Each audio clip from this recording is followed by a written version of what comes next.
para sa selebrasyon ng nalalapit na Pasko kung saan ating ipinagdiriwang ang kapanganakan ni Jesus. Ang Eastern Police District ay nakiisa sa simultaneous ceremonial lighting ng mga Christmas decorations sa buong NCRPO na may temang Pasko ng Pag-asa, serbisyong may puso, tapat at nararamdaman. Christmas tree, lanterns at iba pang mga Christmas decorations na may nagkikislapang iba't ibang kulay ng ilaw ng Christmas light ang nagbigay liwanag sa buong EPD District Headquarters na sumasabay sa indak ng musikang pangpasko. Ang nasabing aktibidad ay taon-taong isinasagawa ng buong NCRPO para sa pagdiriwang ng kapanganakan ni Jesus at naging tradisyon na ng mga kapulisan ng EPD ang makiisa sa nasabing aktibidad at ito rin na isinagawa sa 4 na himpilan ng EPD sa Pasig, Mandaluyong, Marikina at San Juan maging sa District Mobile Force Battalion. Nagkaroon din ng kompetisyon sa paggawa ng parol kung saan isa sa naging kategorya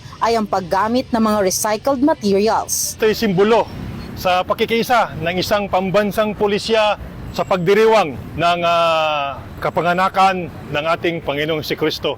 Ito ay isang simbolo din na pagbibigay liwanag, pagbibigay pag-asa, pagbibigay kasiyahan ng lahat ng pamilya sa hindi lang sa Pilipinas kundi sa buong mundo at upang ipagdiwang ang Pasko ng may pagmamahal sa kapwa, kapayapaan at kaayusan ng ating mamamayan. Pagpapailaw ng mga Christmas decoration ng mga kapulisan. Maganda po. Ano po yung feeling mo ngayon na nakakita ka po ng dekorasyon? Super! Attractive po siya sa mga tao. Ano ang hatid nito sa iyo ngayon? Feeling mo ngayon? Ano po, parang mas napaaga po niya yung Pasko sa amin po ng kasama ko po. Sa kumukuti-kutitap na mga ilaw, sabay sa saliw ng pampaskong musika, mararamdaman ang kaligayahan sa mga matanghangad ang mapayapang pagdiriwang ng Kapaskuhan.